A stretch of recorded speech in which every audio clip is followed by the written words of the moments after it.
Bon dimanche à toutes et à tous et merci de retrouver cette édition de Géopolitique Internationale sur les antennes d'Afrique Média. Nous vivons dans un monde agité, dans un monde complexe, dans un monde où les luttes d'influence se succèdent et se multiplient même.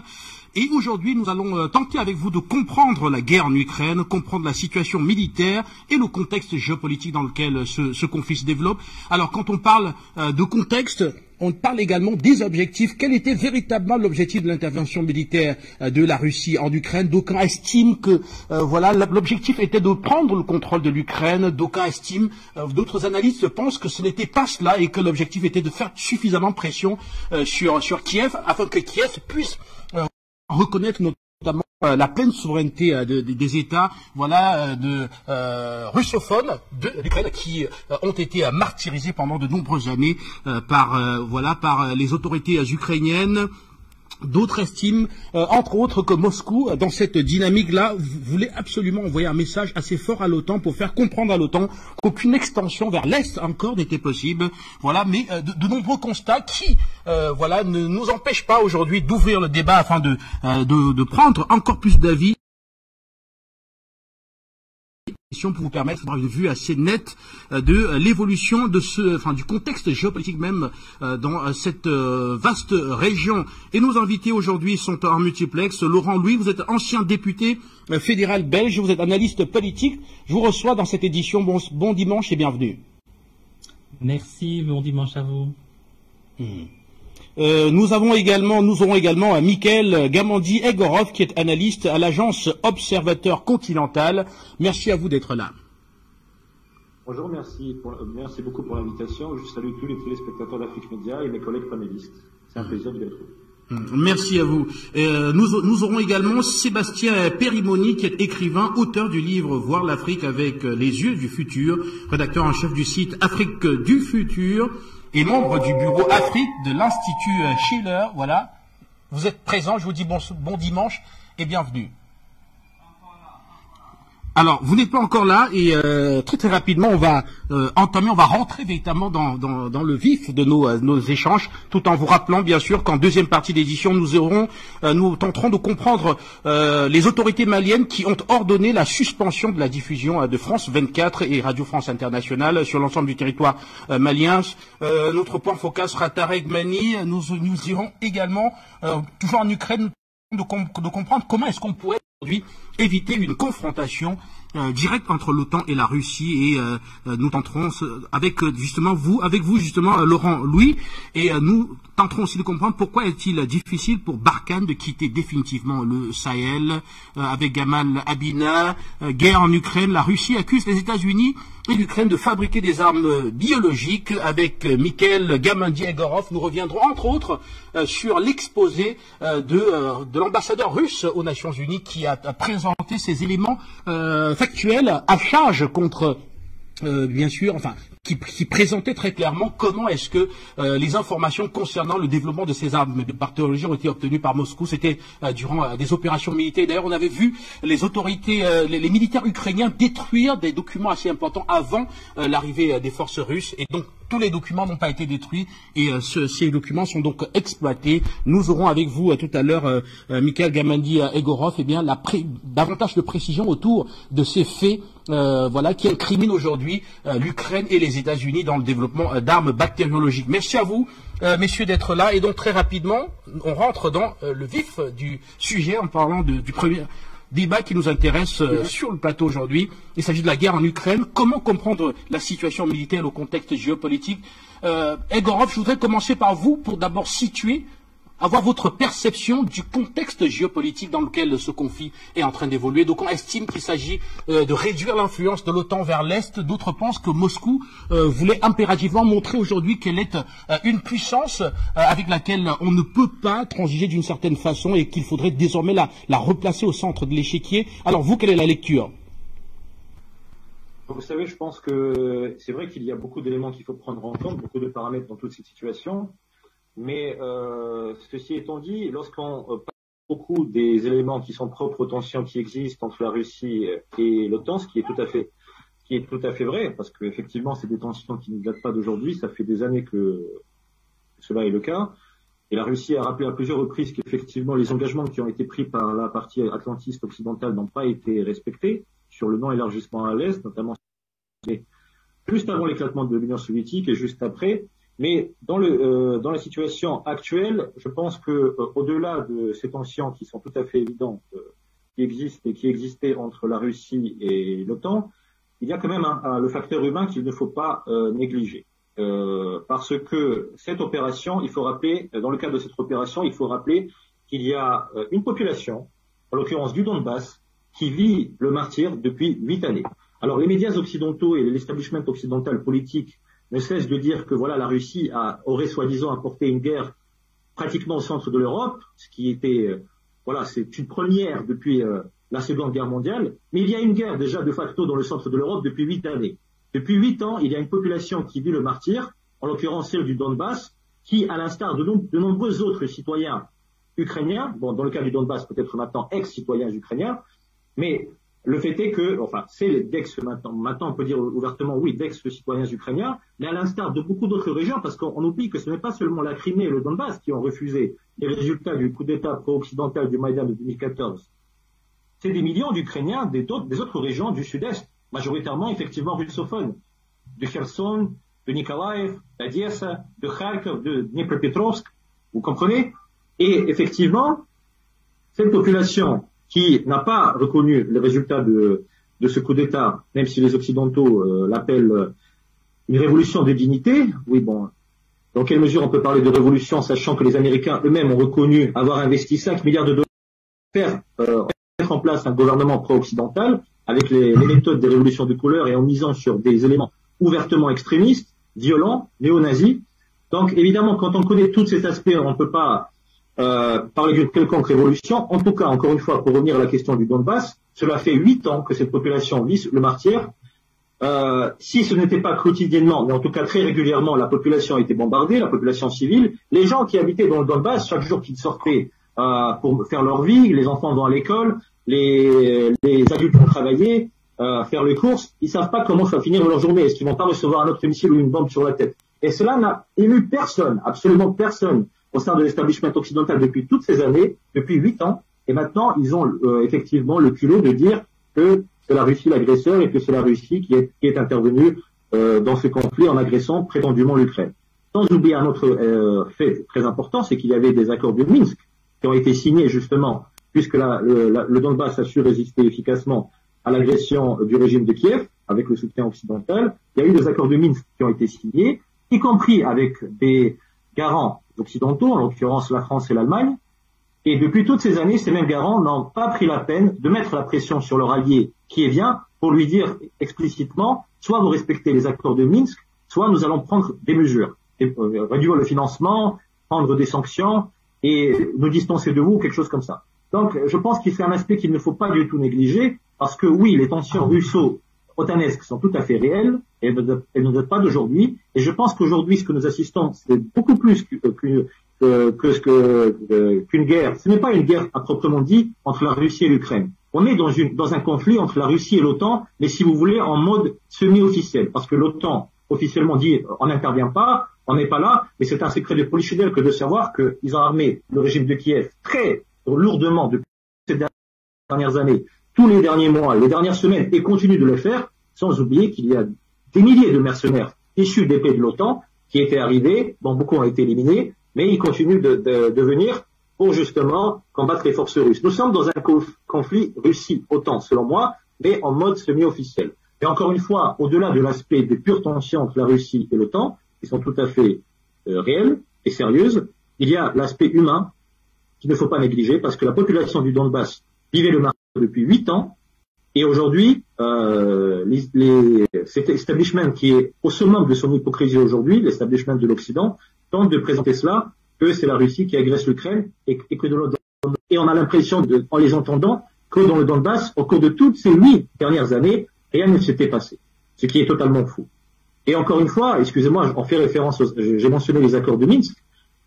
Certains auraient pu dire, oui, mais peut-être qu'il fallait laisser plus de temps pour que ces accords soient implémentés. Écoutez, on ne parle pas de 3 mois, de 6 mois, d'une année, d'1 an et demi, on parle de 8 ans. 8 ans, le régime de Kiev n'a pas voulu appliquer les accords de Minsk. Et Quand la Russie, à un moment, a dit, bon, puisque c'est comme ça, on va prendre nos responsabilités, on a suffisamment donné de chance à la diplomatie, et on reconnaît de façon officielle, parce que ce n'était pas le cas depuis toutes ces 8 dernières années, depuis les accords de Minsk. Et lorsque la Russie a annoncé, Vladimir Poutine a annoncé, que nous reconnaissons désormais, au vu de la conjoncture, au vu du martyre que vit la population du Donbass, nous reconnaissons leur indépendance de la République populaire de Donetsk et de la République populaire de Lugansk. La Russie avait une chance encore à la diplomatie. La Russie a dit, retirez les troupes, laissez le Donbass en paix. Comment a répondu le régime de Kiev? En retirant rien du tout, et ils ont continué à tirer, à bombarder sur le Donbass, après même la reconnaissance de leur indépendance par la Russie. À partir de ce moment-là, la Russie a pris ses responsabilités et a lancé son l'opération militaire qui est en cours et qui vise, entre autres, maintenant à protéger bien évidemment la population du Donbass, mais aussi à démilitariser et à dénazifier le régime de Kiev. Merci.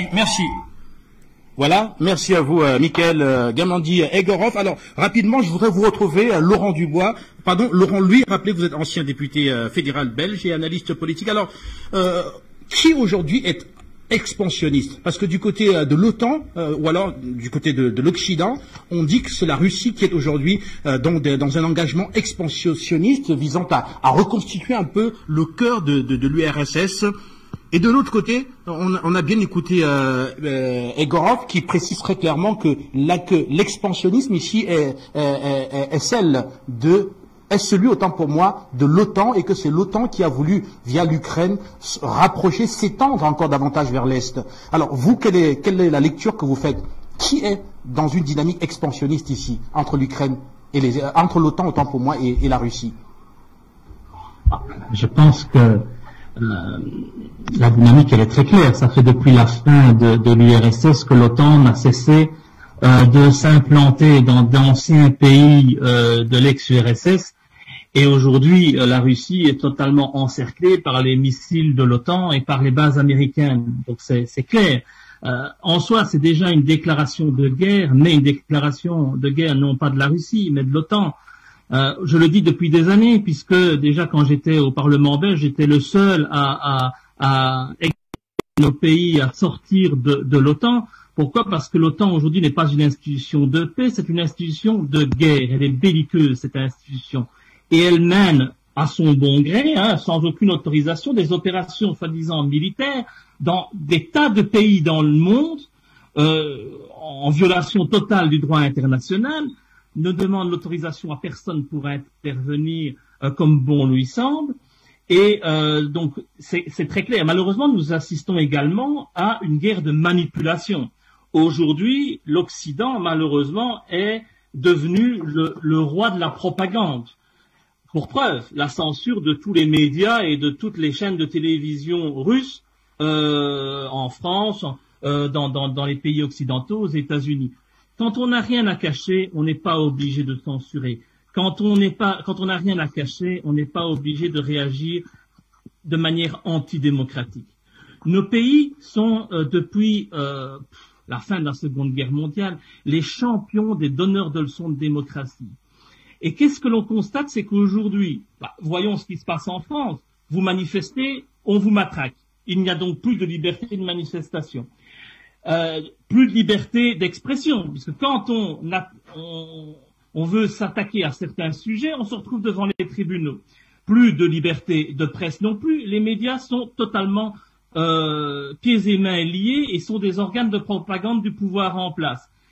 Parce que lorsque l'on s'estime être une démocratie, et c'est ce que l'OTAN est en train de prôner, ils se mettent en exemple comme les garants de la démocratie dans le monde, eh bien, je suis désolé, on ne censure pas des chaînes, des médias étrangers.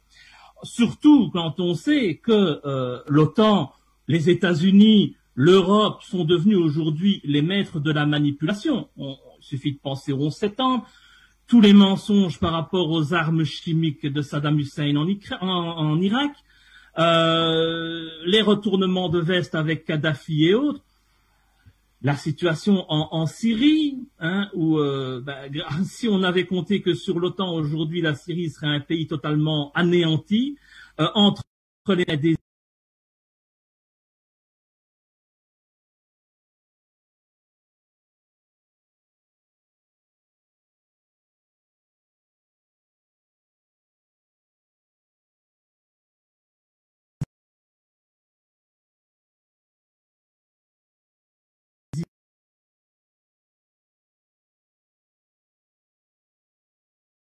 on a des appels à la haine envers la Russie en Europe, je le vois en Belgique, en France, en Angleterre, quand on appelle le peuple russe à renverser ça c'est de gérance. Quand on fait des vœux en disant il faudrait que Vladimir Poutine puisse être assassiné, bah oui, finalement, faisons comme on l'a fait avec Saddam Hussein, pendons-le au bout d'une corde, ou lapidons-le comme on l'a fait avec Kadhafi. Voilà comment réagit Nassi aujourd'hui.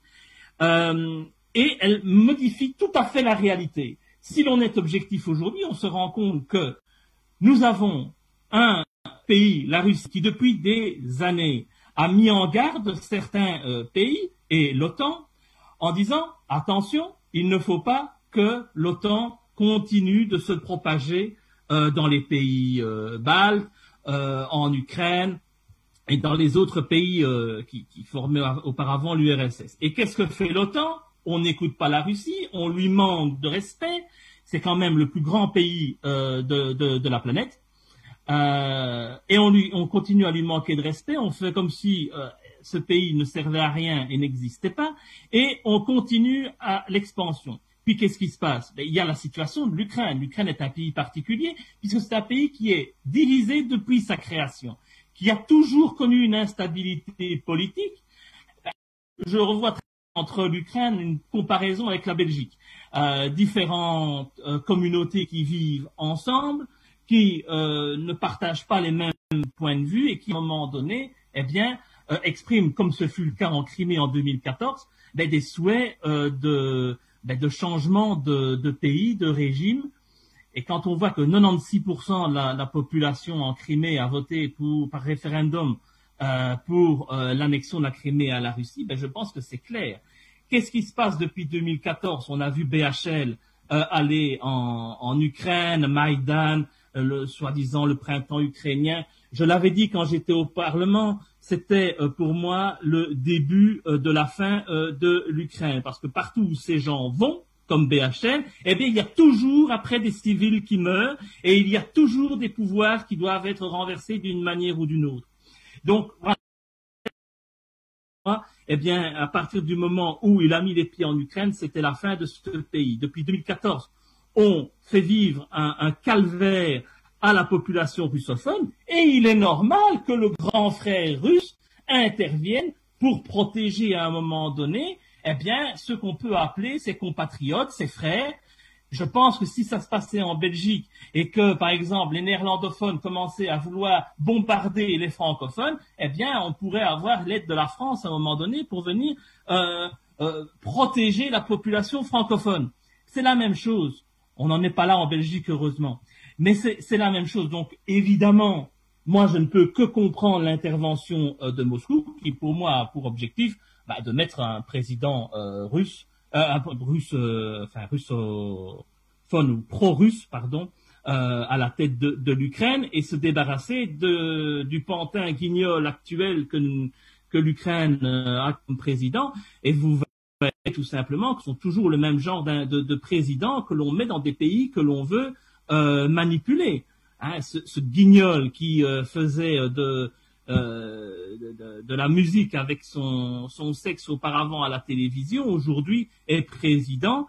C'était un pantin entre les mains de l'Union européenne, des États-Unis et d'une autre communauté. Le sionisme est là aussi derrière, le sionisme international.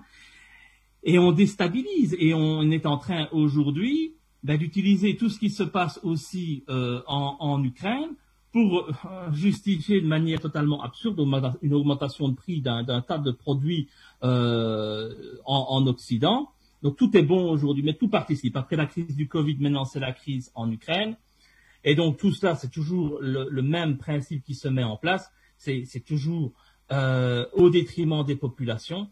Donc voilà, qui est l'agresseur? C'est clairement l'OTAN. Qui agit en essayant de protéger les civils, c'est la Russie. Contrairement à ce qu'on nous dit, le problème c'est qu'on n'est pas audible aujourd'hui au niveau de nos États. les médias étant totalement manipulés et à la solde du pouvoir en place, il n'y a personne aujourd'hui en France ou en Belgique qui peut apporter un soutien à la Russie. Même les présidents, les candidats à la présidentielle français qui avaient des liens avec la Russie auparavant ont retourné leur veste aujourd'hui et participent au même jeu. C'est très très grave parce que lorsque l'on arrive dans une situation où il y a une telle manipulation, on peut tout vivre. Et on peut très bien refaire ce qu'on a vécu par le passé, des guerres mondiales et tout, en utilisant de faux prétextes, en mentant à la population. Moi, je suis horrifié de voir le nombre d'actions qui sont menées actuellement à l'Ukraine et vraiment stigmatiser les commerces russes, les restaurants russes qui sont établis chez nous. C'est catastrophique ce qui se passe et c'est à l'image de l'OTAN, hein, une organisation mortifère qui sème le malheur partout où elle passe. Merci à vous. Merci à vous. Alors, je vous retrouve Tarek Mani, directeur de Radio France Maghreb 2. Alors, la question reste centrale. Qui veut s'étendre, en parlant ici de la Russie et de l'OTAN, de votre point de vue, qui est dans une dynamique expansionniste? Ouvrez votre micro, s'il vous plaît.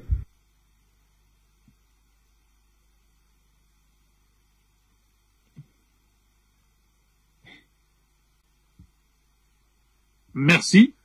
Bonjour. D'abord, merci pour l'invitation, parce que j'ai pas eu le temps de saluer les panélistes, mes collègues au début de cette émission. Merci pour l'invitation. Bonjour à toutes les téléspectatrices et tous les téléspectateurs de votre télévision Africa Media. Moi, je reste dans un raisonnement primaire, simple, simpliste, classique, qui veut que la loi du plus fort du moment reste la meilleure pour le moment, à partir du moment où elle gagne la bataille de la communication. Aujourd'hui, j'allais dire, nous avons l'occasion, le plaisir, voire l'honneur d'intervenir sur votre télévision, où on peut s'exprimer d'une certaine manière. Nous essayons, nous, de le faire sur notre radio France Maghreb 2 de la même manière, mais c'est très, très difficile quand vous vivez dans une ambiance dans laquelle il y a un discours officiel que les médias qu'on appelle mainstream reprennent à leur compte. En France, les médias lourds, radio, télévision et presse écrite sont la propriété de milliardaires qui, dans les intérêts de groupes, correspondent aux intérêts des patrons, qui correspondent aux intérêts, donc en tout cas du discours officiel de l'État, et ça nous met dans une situation très difficile pour nous tous les journalistes, parce qu'il est très difficile de travailler dans le cadre de la charte de Munich et d'avoir cette déontologie pour ne serait-ce qu'introduire la nuance. Et donc votre question, si vous étiez sur une télévision, une grande télévision française, une grande radio française, d'abord cette question pourrait ne pas exister. Et ensuite, on ne la posera pas de cette manière-là, on la posera plutôt que pensez-vous de l'impérialisme russe d'aujourd'hui, de l'extension, de la volonté de l'extension des Russes. C'est-à-dire qu'aujourd'hui, la nuance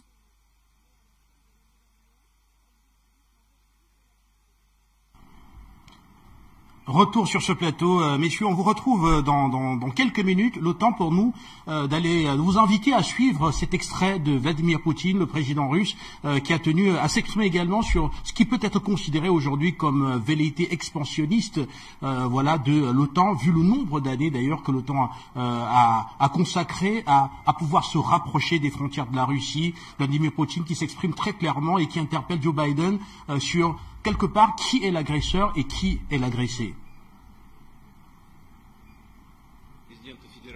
Habitants des districts fédéraux, chefs des régions de la Russie, nous nous rencontrons à un moment difficile alors que nos forces armées mènent une opération militaire spéciale en Ukraine et que je voudrais vous rappeler qu'au tout début de l'opération militaire spéciale, dans les premières heures, le matin du 24 février, j'ai déclaré publiquement et ouvertement les raisons et le but principal des actions de la Russie. C'est d'aider notre peuple dans le Donbass, qui pendant près de 8 ans, par les méthodes les plus barbares, bloqués par des actes de terrorisme punitif à grande échelle, et par une constante de bombardements d'artillerie, ont été soumis à un véritable génocide. Et pourquoi? Seulement parce qu'ils ont demandé les droits humains élémentaires de vivre, selon les lois et les traditions de leurs ancêtres, de parler leur langue maternelle, et d'élever leurs enfants comme ils le souhaitent. Les autorités de Kiev ont non seulement ignoré et saboté la mise en œuvre du paquet de mesures de Minsk pour un règlement pacifique de la crise pendant toutes ces années, mais à la fin de l'année dernière, elles ont publiquement refusé de l'appliquer. La mise en œuvre de pratiques, des plans d'adhésion à l'OTAN. En outre, les autorités de Kiev ont annoncé leur intention de construire des armes nucléaires et leurs vecteurs. Il s'agissait d'une menace réelle dans un avenir prévisible, avec une assistance technique étrangère. Le régime nazi de Kiev pourrait mettre la main sur des armes de destruction massive, et sa cible serait bien sûr la Russie. L'Ukraine disposait également d'un réseau de dizaines de laboratoires où des programmes militaires et biologiques étaient menés sous la direction et avec le soutien financier du Pentagone. Les autorités russes s'efforcent aujourd'hui de dissimuler les traces de ces programmes secrets. Avons toutes les raisons de croire que les composants de l'arme à gaz ont Retour sur ce plateau et nous allons particulièrement suivre cet extrait du président russe, voilà, qui entre autres parle de la découverte des armes chimiques, du développement d'armes chimiques en territoire ukrainien avec le soutien des États-Unis. Nous continuerons tout à l'heure, le temps de retourner vers vous, Tarek Mami, je vous retrouve, alors qu'on se demande toujours qui est aujourd'hui dans une dynamique qu'on peut considérer comme expansionniste, l'OTAN ou la Russie? Plein de phrases, donc j'ai pas pu développer mon raisonnement, mais mon raisonnement est simple, est que la loi du plus fort du moment est toujours la meilleure. Aujourd'hui, le monde est coupé en deux, comme on dirait dans un western, et ça dépend dans quelle région du monde nous vivons, parce que l'humanité aujourd'hui, peut-être un peu plus encore que pendant la guerre d'Irak, est coupée en deux, de par les informations que nous recevons, parce que nous qui avions l'habitude de nous dire que nous avions deux informations, je dirais pas contradictoires, mais venant de deux parties du conflit qui nous permettent de faire notre propre avis dans chaque situation, nous sommes en fait soumis à une information qui devient de la propagande, parce qu'elle est toujours dans l'endroit où on est, que ce soit en Russie ou que ce soit en Occident, une information, comment dire, monochrome, uniforme. Et donc, quand on vit en Occident, nous ne recevons qu'une seule version de l'histoire. C'est le méchant, c'est Poutine, le gentil, c'est le président ukrainien. Et quand on vit de l'autre côté de la Russie, c'est la Russie qui a raison et c'est l'OTAN qui a tort, et avec l'Amérique et l'Europe. Et nous, notre rôle à la fois d'analyste, de journaliste, de citoyen, c'est de regarder l'histoire. Et l'histoire fait que, comme il a été rappelé au début de cette émission, les Occidentaux prennent des engagements. Quand ils considèrent que les engagements qu'ils ont pris ne répondent plus à leurs intérêts immédiats, ils les renient. Et j'allais dire, sur la question ukrainienne, pour moi, la situation est moins grave que d'autres situations. Et je vais donner un petit exemple. Sur la situation de l'OTAN, à la chute du mur de Berlin, et suite aux accords pour la réunification de l'Allemagne, il a été dit, promis, verbalement, en présence de tout le monde, que l'OTAN ne sera pas étendue au-delà de l'Allemagne, et que donc les anciens pays de l'Europe de l'Est, les anciens pays de ce qu'on appelait à l'époque le pacte de Varsovie, ne feraient pas partie de l'OTAN.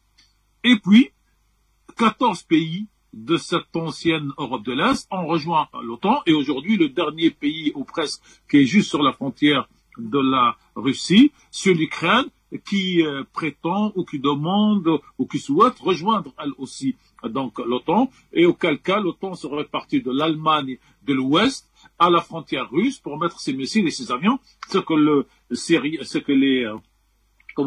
les Russes ne peuvent pas accepter. Mais ça, on va nous expliquer qu'il n'y a pas eu d'accord formel écrit entre les parties. Ok. Mais nous avons deux autres cas où les accords sont formels et écrits et qui n'ont pas été respectés par les Américains. Nous pouvons commencer par les accords START que tout le monde a oublié, donc les accords de stabilisation des forces à l'international, de diminution des missiles, qui ont été signés par les Russes et par les Américains, et les Américains s'en sont dégagés en douceur, et puis c'est comme s'ils n'ont jamais existé. Et plus pour moi, c'est l'accord nucléaire avec l'Iran, qui a été signé par les 5+1, par les 6, et c'est coché par écrit, à chacun ses conditions. Et vous avez un président américain qui, en 2019, M. Trump, se retire tout simplement de cet accord et rajoute des sanctions supplémentaires. Et donc, comment voulez-vous aujourd'hui qu'une partie du monde qui n'est pas en cohésion, qui ne subit pas le diktat américain et d'OTAN, puisse accepter l'idée de passer des accords avec une partie qui n'honore pas ces accords? Et c'est la situation dans laquelle s'est trouvée la Russie, donc à double titre cette fois-ci. La première, c'est pour cet engagement verbal de non-extension de l'OTAN vers les frontières de la Russie, qui a, elle aussi, assuré sa sécurité comme tous les pays du monde et comme tous les grands pays ou les grands empires. Et vous avez le deuxième, qui a été beaucoup développé par mon collègue précédent, sur les accords de Minsk. Et donc, les États-Unis, l'OTAN et l'Europe nous expliquent, comme ça a été fait au XIXe siècle, nous avons le droit de faire tout ce que nous souhaitons, parce que nous estimons qu'en tant que démocratie, nous devons choisir et faire. Et aujourd'hui, et donc nous sommes dans cette guerre d'Ukraine, dans une phase préparatoire, pour moi, c'est mon analyse personnelle, de passage ou de passation d'une période dans laquelle le monde était unipolaire, avec un décideur unique, donc de 1989 et de la chute du mur de Berlin jusqu'au 24 février, on peut le cibler comme ça, à un monde multipolaire, c'est-à-dire que demain, nous allons avoir un groupe dans le monde qui est donc les États-Unis et l'OTAN, avec une partie ou pas de l'Europe, on verra ce que l'histoire nous dira, et de l'autre côté, vous avez les Russes, les Chinois, les Iraniens, les Indiens, qui peut-être seront ensemble ou séparément, constitueront d'autres pôles de l'humanité et du monde. Et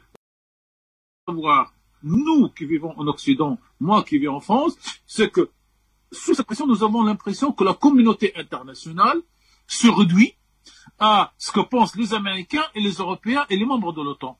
Et à aucun moment, en France, en Belgique, aux États, ou en Angleterre pour rester, en Pologne et pour rester en Europe, ne se dit que pense le citoyen du Swaziland de cette situation.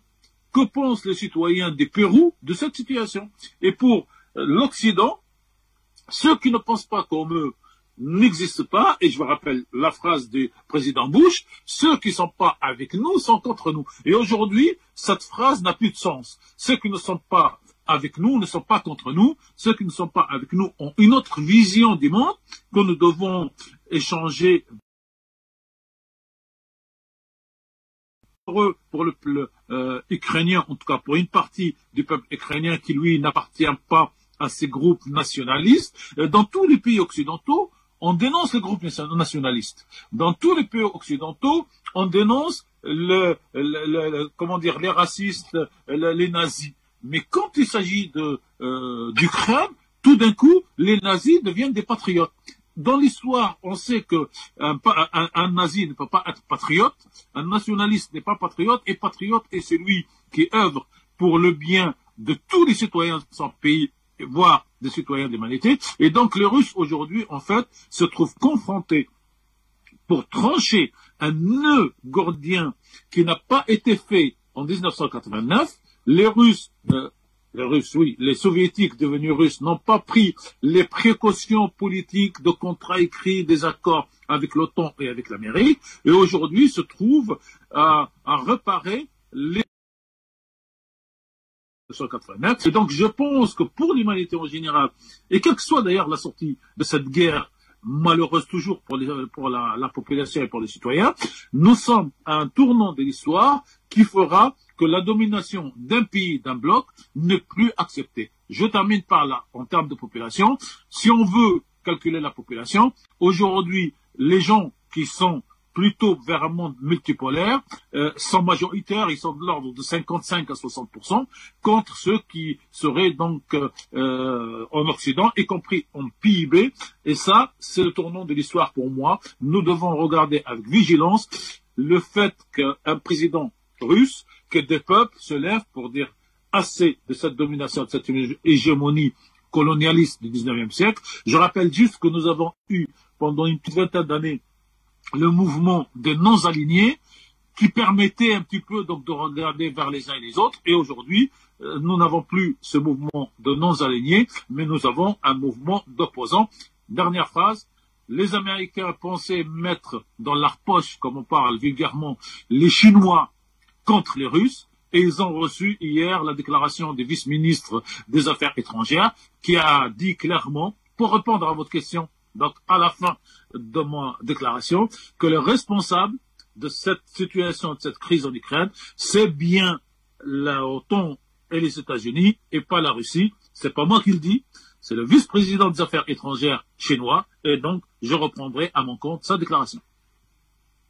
Merci à vous, Gamal Abina, je vous retrouve. Alors, quand on écoute les différentes interventions du plateau, on voit très clairement, de façon factuelle, qu'il s'agit aujourd'hui plutôt de velléité offensive de l'OTAN vers l'Est, voilà, qui a poussé la Russie dos au mur, qui a poussé donc la Russie à réagir, entre autres pour protéger les populations russophones d'Ukraine, mais aussi pour faire quand même de la prévention par rapport à cette avancée de l'OTAN qui ne pouvait pas être de bonne augure pour la Russie en tant qu'État, parce que à tout moment, cela pouvait faire éclater une ligne de front, mais alors extrêmement proche des frontières de la Russie.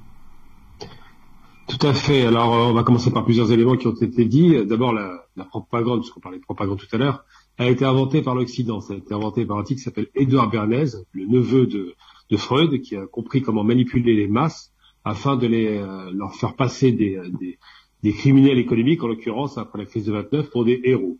On se souvient des campagnes de propagande qu'il a menées pour redonner une image positive à ces personnes qui étaient extrêmement mal vues par la population. On parle donc des grands capitalistes aux cigares à la bouche et aux gros bides qui continuent à se gaver sur le dos des peuples. Et donc, cette propagande a été reprise par la suite par un homme qui s'appelle Joseph Goebbels. Donc, l'ironie du sort, c'est que Goebbels s'est inspiré d'un juif pour faire ses tests de propagande. Et il se vantait beaucoup de la propagande, une bonne propagande nazie, qui devait être douce et qui devait passer des messages dans la tête des gens de façon inconsciente, comme le faisait très bien Bernays. Et donc cette propagande a aujourd'hui encore cours, et on se rend bien compte, et on nous fait passer des vessies pour les internes, on se rend bien compte qu'effectivement l'Occident aujourd'hui soutient des néo-nazis dans le Donbass. C'est documenté depuis très longtemps, même par des chaînes françaises, donc c'est pas une invention. Les Russes ne sont pas des fous, ils se souviennent que, et on revient un peu dans l'histoire pour se rendre compte pour répondre à votre question, de la profondeur historique des problématiques qui sont posées. C'est pas des histoires qui ont 6, 8 ou 10 ans, c'est pas vrai, c'est beaucoup plus vieux que ça. Lorsque les nazis vont envahir l'Union soviétique, à l'époque, ils se mettent d'accord au départ pour en finir avec la Pologne, puis après pour détruire aucun État qui venait d'être recréé après le traité de Versailles en 1929. Et donc, quand les nazis vont conquérir l'Union soviétique le 22 juin 1941, ils ont des pays qu'ils considèrent comme des sous-hommes, Untermenschen, donc des pays slaves. Donc, tous ces pays sont pays frères. Il n'y a pas de distinction entre les peuples à ce moment-là. Et l'Ukraine, qui est aussi russe que les Russes d'ailleurs, parce qu'ils parlent russe pour la plupart d'entre eux, et puis une autre langue qui se rapproche de la Russie, qui se rapproche du russe, l'Ukraine est embarquée dans cette guerre et les nazis sont divisés entre eux. Des uns disent, donc le groupe qui est emmené par l'idéologue du parti nazi, Alfred Rosenberg, disent il faut s'allier à la population ukrainienne parce qu'ils sont un petit peu comme nous, c'est des Ariens, ce qui n'est pas vrai, mais ils ont voulu avoir des soutiens. Et donc, on s'allier cette population contre les Allemands, contre les Russes, excusez-moi, pour leur donner le sentiment qu'on les libère. Et c'est vrai, n'oublions jamais qu'en histoire, les Ukrainiens accueillent les nazis avec des roses, avec des fleurs. C'est un parterre d'applaudissements que reçoivent les nazis, alors qu'ils ont envahi un territoire et qu'ils ont quand même bombardé. Mais très rapidement, Himmler, qui est donc un idéologue encore plus virulent que l'était Alfred Rosenberg, Himmler dit non, ce ne sont pas des Aryens, ce sont des sous-hommes, nous les traiterons comme des sous-hommes. Et c'est là où on a les premiers grands massacres de masse qu'ils ont appelés, moi j'aime pas le terme, la Shoah par balle, qui est en vérité une extermination des Juifs. C'est très connu dans la région de Kiev, par balle effectivement, mais que j'appelle moi l'Holocauste, c'est le vrai terme, parce qu'il faut arrêter de travestir les termes. Et donc ils vont les exterminer, ils vont retourner la population ukrainienne contre les nazis qui étaient favorables. Mais il est resté tout de même, c'est ce qu'on voit aujourd'hui avec Azov et d'autres organisations néo-nazis qui ont les couleurs nazies. Hein. Ils ont les sigles de la SS, ils ont des runes, ils ont tout ce qu'il faut pour se rappeler leur passé. Azov se venge à nouveau des Russes parce que ils étaient d'accord avec les nazis, parce que l'idéologie leur parlait et parce qu'il y avait le sentiment d'être un petit peu supérieur aux Russes. La question qui se pose aujourd'hui, c'est le rapport d'infériorité et de supériorité. L'OTAN, qui est une organisation fondée en 1949, était destinée, soi-disant, selon les Américains, à être un groupe interarmé destiné à protéger du risque, après l'arrivée du rideau de fer, du risque soviétique, du risque de l'idéologie communiste. C'est ça l'OTAN. Puis très rapidement, elle s'est mue en organisation offensive.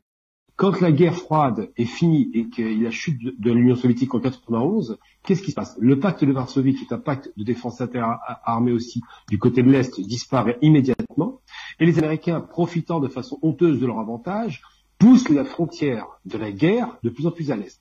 Sauf que, et c'est là où il y a un problème, les Russes, pendant 10, 15, 20 ans, il y a encore 5 ans, 6, 7 ans on dira, étaient plutôt favorables à l'OTAN. Ils leur dit bon, ça pose pas de problème, n'allez pas trop loin tout de même, mais nous voulons intégrer une sorte d'accord d'entente entre nous. Nous ne sommes plus dans la guerre froide, il n'y a plus d'ennemis à l'Est, tout se passe bien. Et les Américains ont créé volontairement un ennemi à l'Est pour justifier de dépenses militaires monumentales, 700 milliards de dollars par an, je le rappelle tout de même depuis Bush, tous les ans 700 milliards de dollars. Il faut justifier de dépenses militaires et continuer à maintenir une économie artificiellement haute, artificiellement forte, en ayant une production industrielle militaire très puissante. Et donc, il recrée un ennemi de toute pièce, la Russie, qui était favorable, rappelons-le, qui n'est plus communiste, qui n'a plus d'idéologie marxiste. Tout ça a disparu, il la recrée. Et donc, qu'est-ce qui se passe aujourd'hui? Les Russes ont fini par réagir, et j'ai envie de dire trop tard. Parce que toutes les frontières de la Russie sont contaminées par les bases américaines de l'OTAN. Maintenant, appelons un chat un chat. L'OTAN, c'est pas l'Europe. Ça, c'est une propagande américaine. L'OTAN, ce sont des bases américaines qui implantent des missiles, des hommes et qui occupent des territoires. C'est ça, l'OTAN. C'est l'Amérique qui se déploie dans le monde entier. Plus de 72 bases à travers le monde et ils voulaient faire d'autres bases. Et donc, si les Russes ont réagi, c'est qu'ils ont compris le risque. Mais par contre, la question qu'il faut se poser, c'est pourquoi?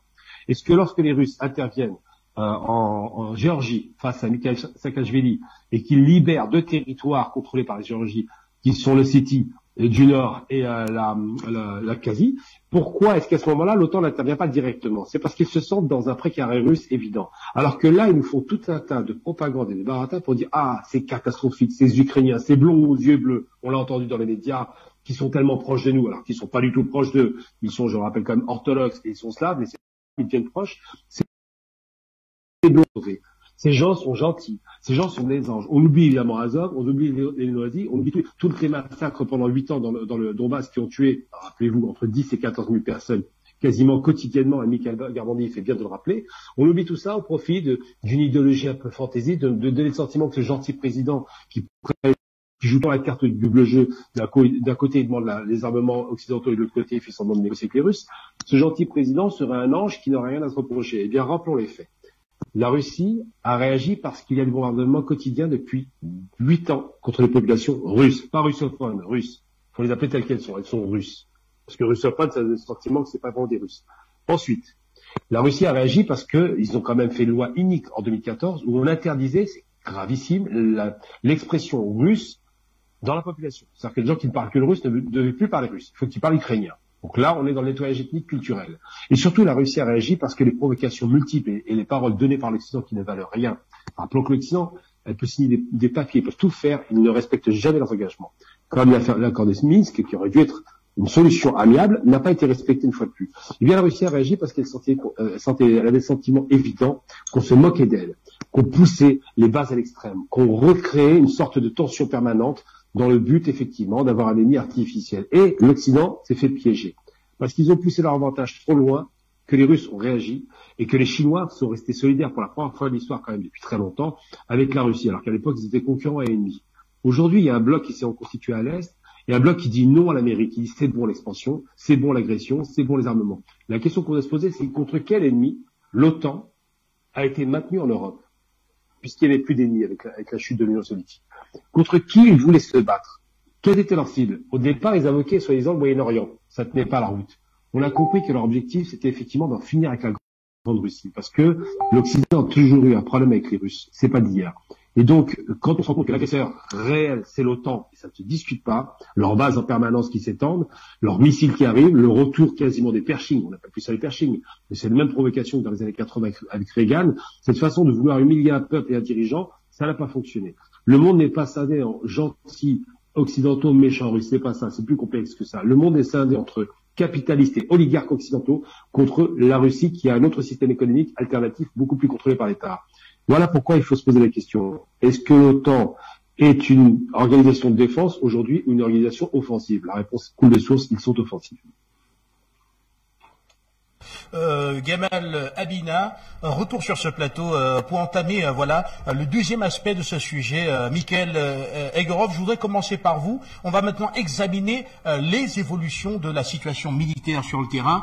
On écoute un autre son dans les médias occidentaux qui affirme très clairement que la Russie n'est pas en train d'atteindre ses objectifs militaires en Ukraine, qu'elle est aujourd'hui poussée dans une situation d'enlisement qui ne va pas en sa faveur et qu'elle était partie pour une guerre éclair. Alors que de l'autre côté, quand on écoute du côté des analystes qui ont un regard qui est davantage approfondi sur la situation et qui ont des informations véritables de terrain, on écoute très clairement que l'objectif est largement atteint et que le but n'était pas l'envahissement de toute l'Ukraine et l'occupation de l'Ukraine. Alors vous, quel est le regard que vous portez ? Bon, quand les médias occidentaux parlent d'un prétendu enlisement, ça fait partie de la guerre informationnelle qui est menée contre la Russie, c'est absolument évident, c'est clair et net. Et effectivement, quand on regarde la carte des opérations, y compris à travers l'analyse des experts militaires qui maîtrisent le sujet, ils sont tous d'avis que la Russie avance à un rythme très serré. Sachant notamment, parce qu'il y a certains analystes, y compris en Occident, ont fait une sorte de parallèle, même si les situations sont totalement différentes, mais ils ont fait le parallèle avec l'invasion états-unienne en Irak, sachant que c'était pour des raisons, comme on le sait, totalement farfelues et illégales. Ça n'a rien en commun avec la Russie, mais ils ont quand même voulu faire ce parallèle. Il ne faut pas oublier que la superficie de l'État ukrainien est plus grande que...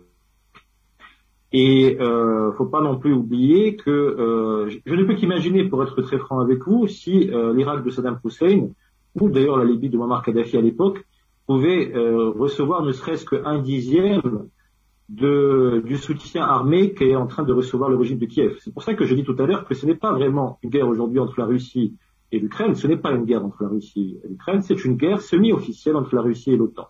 Quand on connaît le nombre d'armes qui ont été livrées au cours des dernières années au régime de Kiev et au cours des derniers mois et des dernières semaines et qui continuent à livrer, c'est pas tout. On a aussi des milliers de mercenaires occidentaux issus des pays de l'OTAN qui ont été déplacés en Ukraine. Beaucoup ont été éliminés. Certains ont fui, d'autres ça les a dissuadés. Bon, je ne parle pas de ceux qui ont été éliminés. Mais en tout cas, le fait est que, voilà, est la réalité sur place. Il y a des milliers de mercenaires issus des pays de l'OTAN qui ont fait le déplacement pour combattre les troupes russes. Et ce n'est pas, excusez-moi, des volontaires qui sont partis par romantisme soutenir les pauvres, entre guillemets, ukrainiens contre le méchant ours russe. Ce sont des gars, selon même leurs propres témoignages, c'est des mecs avec une expérience de guerre dans plusieurs pays du monde, en Irak, en Afghanistan. Pour les francophones dans les pays africains, c'est des gars qui ont fait la guerre et beaucoup d'entre eux étaient ou font toujours partie des forces spéciales de leur pays d'appartenance, des pays occidentaux, très principalement. Donc ça veut dire quelque chose. Mais ça, c'est un autre aspect. Mais il y a un dernier aspect qu'il faut mentionner, c'est que la Russie, effectivement, au vu de ce qu'on cherche sur le terrain, son objectif, c'est de ne pas regarder tout et n'importe comment. Parce que si effectivement c'était le cas, excusez-moi de le dire, l'affaire effectivement aurait pu, si je peux me permettre de cette expression, aurait pu être pliée en l'espace de quelques jours, ce n'est pas notre objectif, ce n'est pas l'objectif de la Russie. L'état-major russe a été très clair là-dessus, et le président russe également. Parce que si effectivement les bombardements étaient aveugles, comme le faisaient les Occidentaux en Irak, en Libye, en Yougoslavie, à d'autres endroits du monde, bon, vu l'avantage et la supériorité militaire, c'est sûr que c'est une question d'un temps qu'il y ait des pertes civiles importantes. Jusqu'à maintenant, malgré toute la propagande des médias occidentaux, des médias mainstream, pour effectivement reprendre l'expression de M. Mami, malgré toutes les accusations qui ont été lancées vis-à-vis de l'armée russe, la Russie évite au maximum les pertes civiles. Et il ne faut pas oublier un autre aspect très important également, c'est qu'en face, nous avons un ennemi lâche, mais en même temps, quand on voit que les tactiques qu'ils utilisent, là je fais référence aux boucliers humains et aux civils qui restent bloqués, notamment dans les grandes agglomérations, dans les grandes villes, pour les empêcher de pouvoir sortir à travers des corridors humanitaires qui ont été ouverts, ça c'est effectivement un positionnement lâche quand on prend des civils, des femmes et des enfants pour dire, pour éviter effectivement que l'offensive russe n'aille pas trop vite. En même temps, je ne suis pas surpris par ces méthodes, parce que ça nous rappelle les tristement célèbres méthodes des terroristes en Syrie, mais je ne suis pas surpris parce que quand on connaît leurs applicants, que ce soit des terroristes salafistes qu'on a observés en Syrie ou que ce soit des bataillons néo-nazistes en Ukraine, l'idéologie est très proche et les instructeurs et les parrains sont bien souvent les mêmes. Donc quand on parle des mêmes instructeurs, des mêmes parrains, il est évident que les méthodologies se ressemblent. En tout cas, c'est aussi une raison supplémentaire parce que c'est vrai qu'on beaucoup se pose la question pourquoi jusqu'à maintenant des villes comme Kiev et Kharkiv ne sont pas encore prises. Voilà toutes les raisons que j'ai citées. Mais il ne faut pas oublier un autre aspect, c'est que finalement la Russie avance d'un point de vue stratégique. Tous les principaux axes stratégiques de cette opération sont déjà soit atteints, soit en passe d'être atteints. La région de Kherson est complètement sous contrôle des forces armées russes, et c'est la jonction avec la Crimée. Le Donbass est en passe d'être totalement libéré, et ça aussi c'est très important, sachant que plus de la moitié de l'effectif armé ukrainien, c'est-à-dire l'armée ukrainienne, et les bataillons d'obédience néo-nazie se trouvaient justement dans le Donbass, et ça depuis déjà plusieurs mois, parce qu'ils préparaient une opération d'agression contre le Donbass, en violation justement des accords de Minsk. Et aujourd'hui, cet effectif armé de plus de la moitié de l'effectif armé ukrainien est sur plusieurs axes déjà encerclé. Lorsqu'il sera encerclé, je pense que ce sera un tournant décisif pour la suite, parce que vous pouvez imaginer lorsque plus de la moitié de l'effectif armé se retrouve complètement encerclé et coupé en plusieurs parties, soit il devra se rendre, soit éliminer étape par étape, ou voire les deux. Certains vont se rendre, d'autres vont être éliminés. Parallèlement à cela, il ne faut pas oublier qu'il y a d'autres avancées que l'on connaît. Aujourd'hui, la ville de Mariupol est en passe d'être totalement libérée et nettoyée de la présence néo-nazie. C'est une ville stratégique de la mer d'Azov. Sa libération, notamment de la présence des néo-nazis d'Azov, coupera définitivement le régime de Kiev de l'accès à la mer d'Azov. Mais d'autre part, il y a deux autres aspects qui sont très importants, c'est que ça fera la jonction entre la Crimée, la région de Kherson, qui est déjà, comme je l'ai dit tout à l'heure, sous contrôle total des forces armées russes, et le Donbass. Donc une jonction stratégique. Sans oublier un autre aspect très important, c'est que ça a libéré beaucoup de militaires russes et des républiques populaires du Donbass qui vont pouvoir aller se concentrer sur les autres axes de l'opération. Sachant qu'effectivement, même dans les deux plus grandes villes comme Kharkiv et la capitale Kiev, il y a déjà de facto il y a déjà un encerclement quasi total autour de ces villes, ce qui empêche effectivement les forces ukrainiennes en présence de pouvoir entreprendre de quelconque contre-offensive, parce que de facto elles sont bloquées et chaque jour qui passe, cet encerclement ne fait que se renforcer et la question qui se pose, à quel moment va se lancer les assauts contre ces villes, on verra la suite. La Russie jusqu'à maintenant, partout où cela est possible, privilégie le dialogue en proposant aux militaires, pas aux milices néo-nazis, mais aux militaires, de déposer les armes pour justement pouvoir éviter le bain de sang. Parfois, dans certaines localités, ça a bien marché. Parfois, ça marche pas. Il ne faut pas oublier non plus que bien souvent, les militaires ukrainiens ont peur de le faire parce que derrière, il y a les néo-nazis des différents bataillons d'obédience néo-nazis comme Azov qui leur tirent dans le dos s'ils osent le faire. Dans tous les cas, l'opération avance avec efficacité, de l'aveu des experts militaires qui maîtrisent la situation. La Russie ne se presse pas forcément, justement, encore une fois, pour boucler le tout en l'espace de quelques jours parce que sinon, ça fera effectivement d'énormes pertes civiles et ce n'est pas la volonté ni du leadership russe, ni des hauts responsables militaires russes. Donc, encore une fois, tous les axes stratégiques sont globalement sous le contrôle de l'armée russe et des forces des armées des républiques populaires du Donbass. Et aujourd'hui, tout expert sérieux de la chose sait que l'issue de la guerre est déjà déterminée. si le régime de Kiev ne s'entêtait pas sous évidemment la dictée de ses parrains occidentaux, à dire que voilà qu'ils vont jamais accepter les conditions qui ont été mises par la Russie, peut-être que l'opération aurait pu même se terminer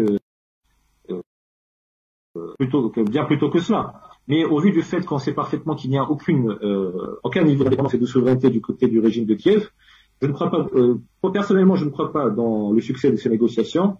Je pense que l'opération militaire va se poursuivre. Alors après, la finalité, comment elle sera? Est-ce qu'il y aura un autre type de gouvernement à Kiev? Ou bien est-ce que ce sera le même, mais avec toutes les conditions qui ont été énumérées par la Russie, qui vont être signées par ce régime? Beaucoup de questions restent encore en suspense. Il est trop tôt pour le dire, mais le fait est que il est tout à fait évident que l'axe atlantiste sera défait dans le cadre de cette opération.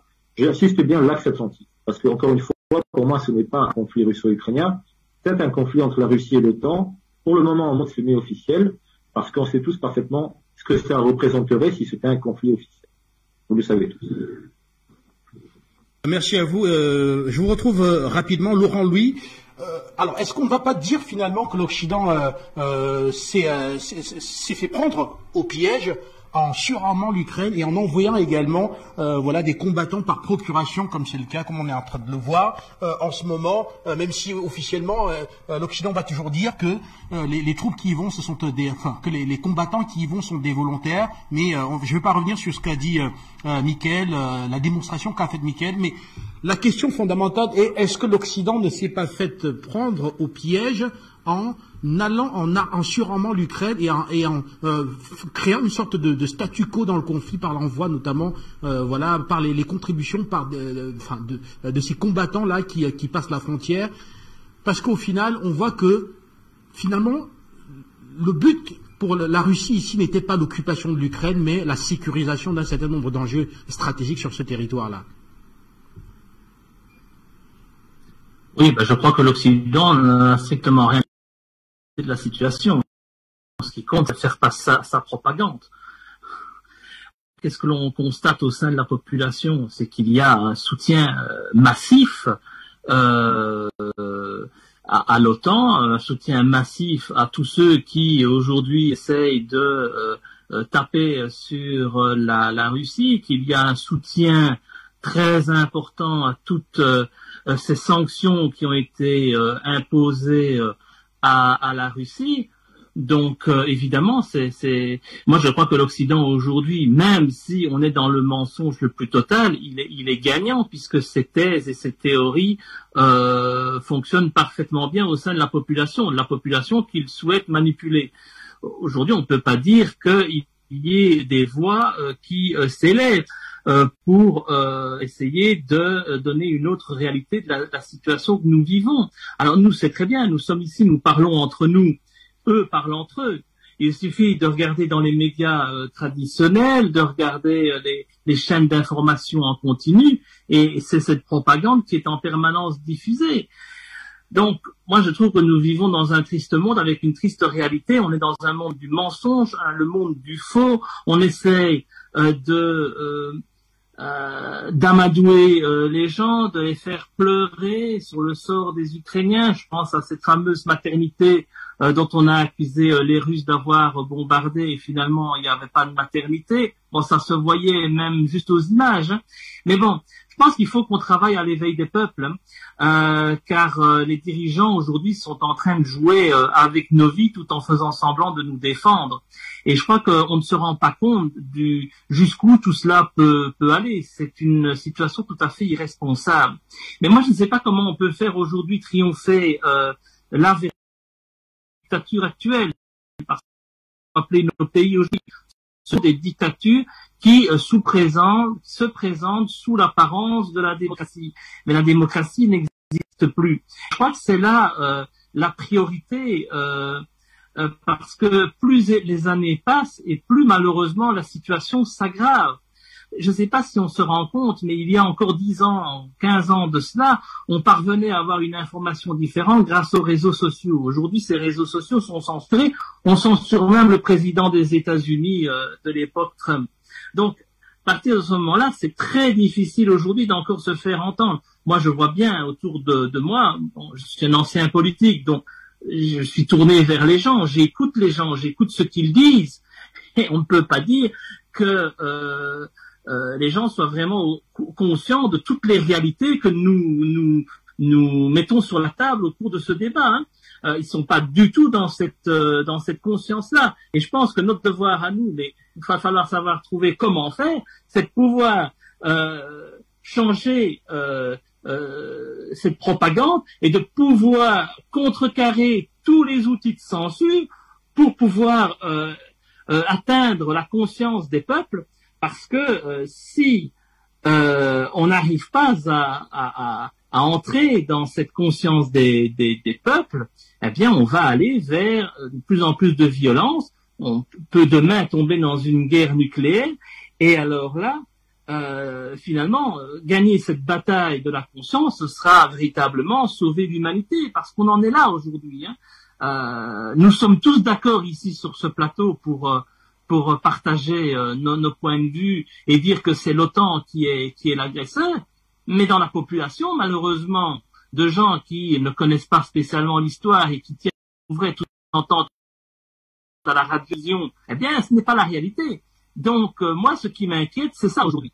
La situation en Ukraine, bon, je fais confiance à la Russie pour qu'elle agisse comme elle a agi en Syrie, c'est-à-dire défendre le bien, entre guillemets, tout en sachant que tout n'est pas noir ou tout blanc, en protégeant au maximum les civils, mais il va falloir à un moment donné trouver les leviers pour pouvoir informer correctement la population. Alors, heureusement qu'il existe des émissions comme la vôtre, mais aujourd'hui c'est véritablement devenu une priorité, parce que c'est affolant de voir à quel point les gens sont aujourd'hui manipulés. Dans n'importe quel petit village, que ce soit en France ou en Belgique, aujourd'hui on fait des foires au boudin ou des soirées soupes pour soutenir l'Ukraine. Il est temps qu'on se rende compte de cette réalité-là, parce que la bataille de la propagande, elle a gagné les esprits de nos peuples, et malheureusement, comme cette propagande repose sur le mensonge, eh bien on en arrive à des situations où les gens aujourd'hui sont prêts à soutenir une guerre contre la Russie. Hein. L'opinion publique n'aura plus de problème par rapport à cela. Et le danger, ben, nous le connaissons, hein, ce sont des puissances nucléaires, et ce seront toujours les pauvres gens, peut-être mal informés, ou ceux qui malheureusement n'ont pas le pouvoir d'agir, qui en seront les premières victimes. Donc voilà, c'est ça aujourd'hui que nous devons trouver. C'est le moyen de toucher toutes les consciences et de parvenir à combattre cette manipulation qui est horrible. Merci à vous. On va retrouver Tarek, on va retrouver plutôt Gamal Abina.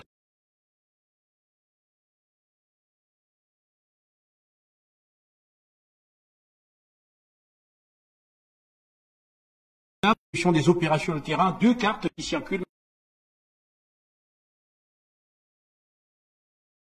Enfin, selon elle, selon l'Occident, bien sûr, un enlisement des opérations, que les forces russes n'avancent pas suffisamment, n'avancent pas comme il faut, et que les objectifs stratégiques de la mission sont en train d'être mis en péril. Et de l'autre côté, on a cette autre carte qui a été publiée par le ministère russe, justement de la Défense, et qui montre clairement comment est-ce que les objectifs stratégiques sont atteints. On a déjà eu tout à l'heure Michael qui nous a apporté des éléments de précision quant aux différentes avancées stratégiques, et aussi des précisions par rapport aux axes stratégiques de la mission, pour faire comprendre que Moscou est parfaitement dans la situation envisageait en parlant de ces opérations en Ukraine, et qu'aujourd'hui, du côté de l'Occident, si on a l'impression que ça n'avance pas, c'est aussi parce que dès le départ, déjà, il n'y avait pas une maîtrise des objectifs véritables de cette mission quand celle-ci a été lancée par Moscou. On va retrouver nos invités, notamment vous, Gamal Abina.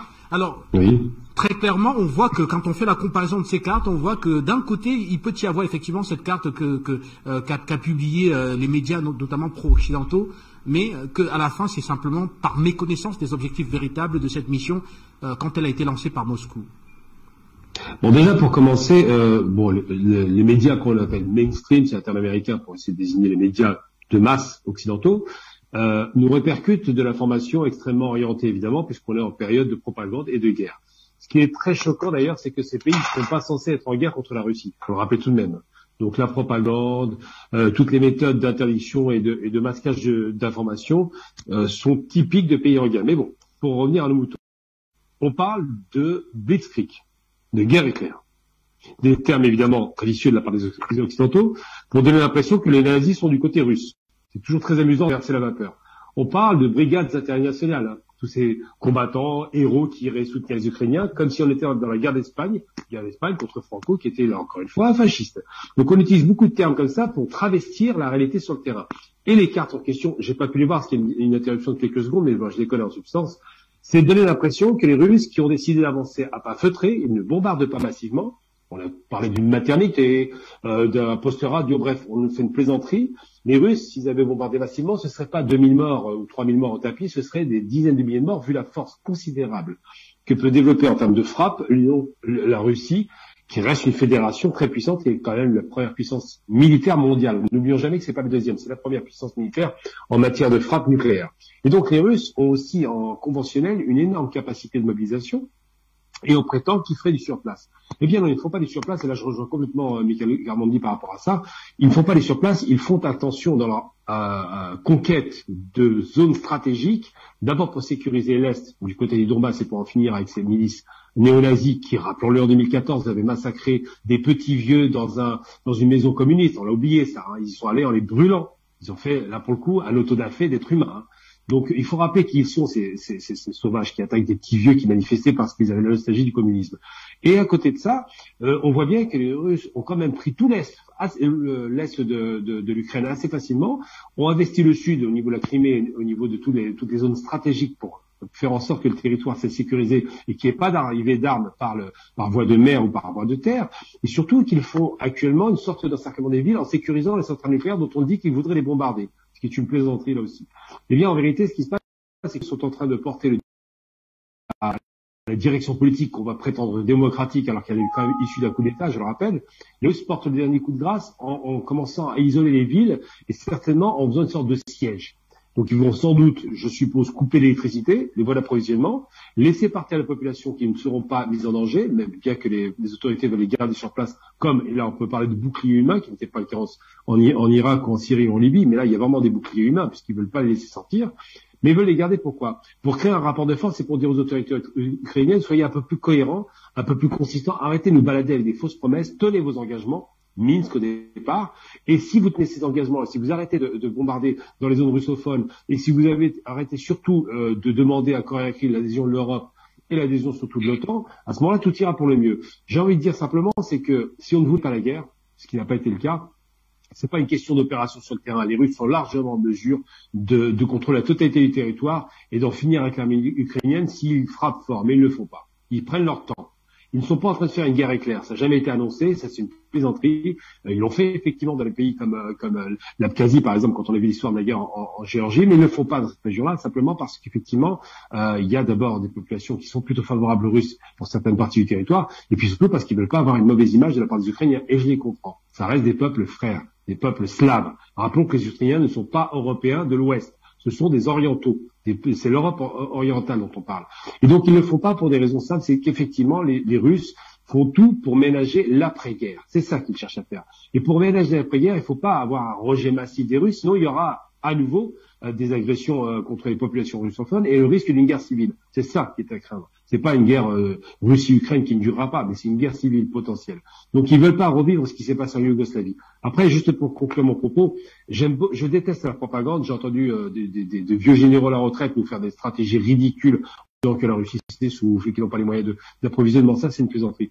Par contre, je trouve dégoûtant de dire que c'est la première fois depuis la Seconde Guerre mondiale qu'il y a la guerre en Europe. On oublie gentiment quand même la Yougoslavie, la division de tout le territoire avec les bombardements massifs de l'OTAN, la destruction d'un pays qui fonctionnait, rappelons-nous, économiquement, puisqu'ils avaient le système de l'autogestion, un pays qui en avait fini avec l'extrême droite, les Oustachis. Les Oustachis, c'était les Croates qui étaient nazis, rappelons ça encore, et que les Allemands s'étaient alliés, ces Croates, contre la Serbie. Serbie qui a été abandonnée par l'ancien dirigeant alcoolique qui était à la tête de la Russie à l'époque, Boris Eltsine. Donc ça, c'était la première guerre en Europe voulue par l'Occident. Étrangement, on l'oublie, cette guerre-là. C'est quand même très ironique d'entendre ça. Ensuite, j'ai l'impression que la Géorgie, c'est pas l'Occident, que ce qui s'est passé du côté de l'Arménie, c'est pas l'Occident. C'est-à-dire que ces guerres-là, elles sont oubliées. Par contre, celle-ci, c'est une guerre qui revient en Europe. Eh bien non, il y a bien eu d'autres guerres qui ont été conduites par les Occidentaux. Il y a bien eu des coups d'État qui ont été faits par les Occidentaux. Et aujourd'hui, le résultat de tout ça, c'est que la Russie réagit enfin. Merci à vous. Voilà, merci à vous, monsieur. Je vais vous prier simplement de rester en multiplex. Nous allons à présent entamer la toute dernière partie de cette émission consacrée cette fois-ci au regard sur les questions d'actualité. Et je voudrais qu'on commence cette fois-ci par un fait assez inédit que l'on a d'ailleurs largement traité en semaine. Il s'agit de la suspension de France 24 et de Radio France Internationale sur l'ensemble du territoire malien. Tous les émetteurs ont été coupés et donc désormais ces deux médias ne sont plus écoutés sur le territoire malien. Toute station qui relayerait même des programmes, même un podcast de ces deux médias sera également immédiatement suspendu. A-t-on écouté les autorités le déclarer, notamment à la télévision? Alors je voudrais commencer. Alors, cette question sera abordée avec vous, Tarek Mami. Alors, est-ce qu'on va dire finalement qu'il était temps et que les traitement de l'information, notamment à travers une accusation quasi systématique des femmes des forces armées maliennes et une sorte de dénigrement également des autorités de transition, qu'il était temps, au regard de ces deux facteurs, d'arriver finalement à un acte aussi dur que la coupure des signaux de ces deux médias? Alors moi, en tant que journaliste, je suis toujours triste de voir que l'information est coupée, y compris quand l'information c'est de la propagande. Mais par contre, je ne suis pas surpris du fait que quand les radios et les télévisions sont des télévisions d'État, comme c'est le cas de France 24, de RFI, nos confrères à Paris, de la BBC ou de RT, ils sont pas là pour faire de l'information comme le ferait un journal dit indépendant, une radio indépendante, une télévision indépendante. Ils sont là pour relayer le point de vue donc de l'État qui finance ces télévisions.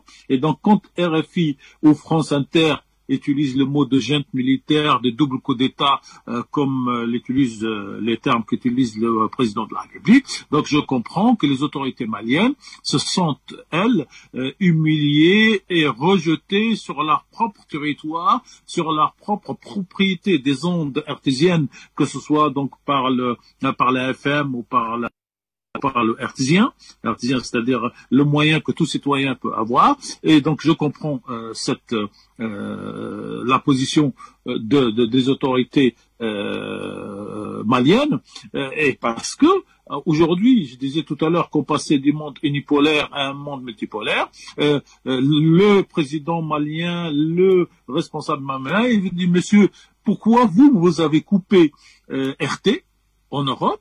Parce que vous avez considéré que RT était, la télé et la radio de propagande de M. Poutine, et que nous, on n'aurait pas le droit de RFI, que nous, à tort ou à raison d'ailleurs, nous considérons que c'est une radio et une télévision de propagande de la France, qui aujourd'hui n'est pas l'ami du Mali. Et donc, vous avez ce qu'on appelle aujourd'hui un mot.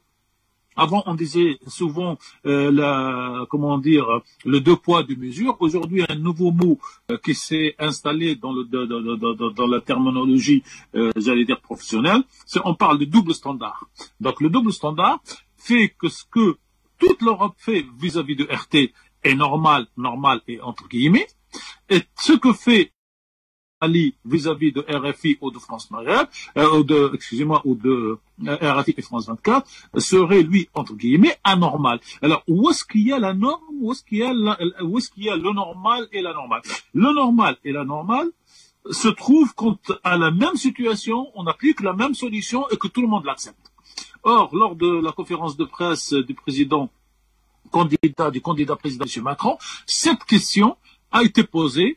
Pourquoi? Comment voyez-vous, Monsieur le Président, Monsieur le candidat Macron, le fait de l'interdiction de France 24 et de RFI en Mali, suite donc à la publication du communiqué de presse de la direction de RFI et de France 24, qui dénonce donc cette suspension.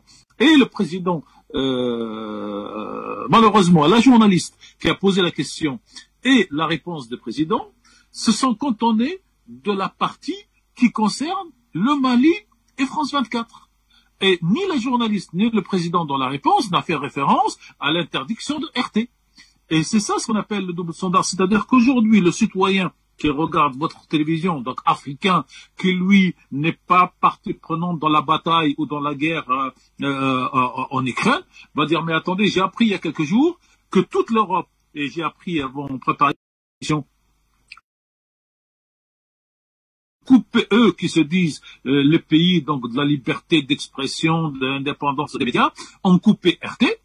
Pourquoi je n'ai pas entendu de critiques des journalistes européens, y compris de France 24 sur cette décision, et pourquoi quand c'est le Mali qui coupe la diffusion de France 24, j'écoute cette critique. Et donc, si vous voulez, ce que l'Occident n'arrive pas à accepter, c'est effectivement non seulement cette volonté de passer de l'unipolaire au multipolaire, mais à cette situation internationale qui, grâce à un minimum de réseaux sociaux, fait que les gens, les citoyens, sont au courant de ce qui se passe de part et d'autre des frontières. Et donc, les gens n'acceptent plus qu'on puisse trouver légitime la fermeture de RT en France. Et moi, à titre personnel, en tant que journaliste, ce qui me surprend le plus, ce n'est pas la fermeture de RT en Europe et surtout en France. En France, on a déjà fermé en 2006, vous vous rappelez tout à l'heure la date, notre ami Gamal, mais ça a été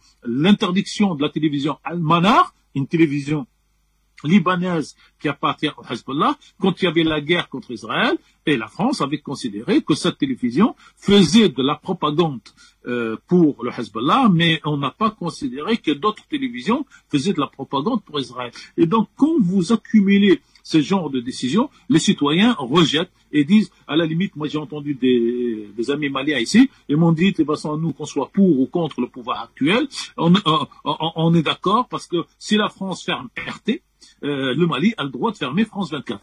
Et ce qui me surprend le plus en tant que journaliste, c'est que vous connaissez le premier amendement américain qui fait que la liberté d'expression est totale. Et aujourd'hui, vous avez des groupuscules aux États-Unis marxistes. On est passé par la période de du macartisme dans les années 1950, et vous avez des groupuscules marxistes et nazis qui s'expriment. Et ce pays, dans l'amendement numéro 1, autorise toutes les libertés d'expression, donc décide de fermer RT, et c'est la coagulation. Moi, le choc, je ne vais pas revenir sur tout ce qu'a développé Mika tout à l'heure sur la situation militaire, mais moi, ce qui me choque dans les sanctions qui sont faites contre les Russes, il y a deux choses qui me choquent. La première et la plus fondamentale pour moi, c'est l'interdiction aux sportifs para-olympiques russes, c'est-à-dire les handicapés du sport, de participer. Comme si c'était ces joueurs, ces sportifs para-olympiques qui ont décidé ou qui ont demandé à M. Poutine de faire ou de ne pas faire la guerre, de sortir du bois ou de ne pas sortir du bois. Ça, pour moi, moralement, c'est ce qui est le plus à la fois inéthique et illégitime et qui, j'allais dire, par le creux, montre la limite de l'éthique de l'Occident qui passe sa vie à donner des leçons de morale à tous et qui commence par interdire à des joueurs handicapés para-olympiques de faire ça. La deuxième chose, c'est que j'ai vu qu'il y avait plusieurs, et je vais terminer parce que je sais que le temps avance, qu'il y a plusieurs colloques qui devaient parler de culture, de littérature russe en Angleterre. Ces colloques sont interdits. Enfin, aux États-Unis, il y a un chef d'orchestre donc qui est russe. Son spectacle est interdit. Et à la fin, quelle est la responsabilité des joueurs de football de Chelsea et de ce club anglais qui risque de subir lui-même des sanctions parce que son patron est un oligarque. D'ailleurs, sur le mot oligarque, et j'en termine là, quand c'est en Russie, ce sont des oligarques, des patrons. Et donc, vous avez ce mot, donc, un nouveau double standard, qui fait que nous ne pouvons que rejeter, ou les Américains et l'OTAN, qui effectivement, je rejoins Michael et Gamal, ne sont pas, l'OTAN n'est pas une institution européenne, c'est l'instrument des États-Unis qui utilise les Européens, ou on utilise les mêmes mots et on condamne de la même manière. Et dernier mot sur la situation militaire, moi je suis pas spécialiste des militaires, si la Russie avait utilisé la technique américaine pour envahir l'Irak, non seulement il y aura eu beaucoup plus de morts, mais je vous rappelle que l'Irak, les Américains, avec tout ce qu'ils ont bombardé tous les jours, ça a duré 33 jours pour finir par mettre donc par terre le régime de Saddam. Là, c'est malheureux à le dire, nous sommes au 23e jour et la stratégie militaire n'est pas la même. Et moi, encore une fois, ce qui me révolte dans cette guerre en Ukraine, d'abord, c'est les civils qui meurent, que ce soit dans le Donbass, que ce soit dans le reste de la population, mais c'est surtout ce double standard de la propagande médiatique, parce que nous n'avons plus qu'une seule version. À ce titre, l'Occident a gagné la bataille de l'information. En Occident, il ne l'a pas gagné ailleurs, parce que ailleurs, moi je lis l'arabe, je lis l'anglais, je lis le français, je lis même en français tous les jours l'agence Chine Nouvelle en français, et je vois comment les différents États et les différents peuples réagissent. Et à ce titre, il y a donc une perte de la Russie dans la guerre de communication en Occident, mais la guerre n'est pas finie et la guerre tout court n'est pas perdue à ce jour, à mon sens, par le président Poutine et par la Russie, dont les objectifs sont différents de ce qu'on nous présente en Occident. Rapidement, une autre question d'actualité, c'est une confrontation directe entre l'OTAN et la Russie, parce qu'aujourd'hui, Moscou, et je vais aborder la question avec vous, Laurent Louis. Alors, Moscou, aujourd'hui, l'a d'ailleurs souvent déclaré qu'il y a une présence de mercenaires sur le territoire ukrainien qui affrontent en ce moment les forces russes déployées dans le pays, ce qui, de fait, montre une implication de l'OTAN dans ce conflit, ce qui pourrait aboutir finalement s'il y a un conflit ouvert entre l'OTAN et la Russie. Alors comment éviter cela? Comment est-ce qu'on pourrait éviter une telle escalade définitive? Il faut espérer que la Russie et que le président Poutine puissent arriver assez rapidement à mettre en place et à concrétiser leurs objectifs. Les objectifs aujourd'hui, eh bien, ils correspondent très bien à ce qui se passe au niveau militaire. Tout ça a très bien été décrit tout à l'heure. À partir du moment où il y a la prise de Mariupol, c'est un élément très important, histoire de pouvoir ensuite prendre tout l'accès à la mer et isoler la partie, on va dire, occidentale de l'Ukraine du reste du pays. Je ne pense pas que aujourd'hui, vu la situation politique en France, c'est quand même un pays important au sein de l'Union européenne et donc aussi qui a du poids au niveau de l'OTAN, on puisse aller vers une confrontation armée contre la Russie.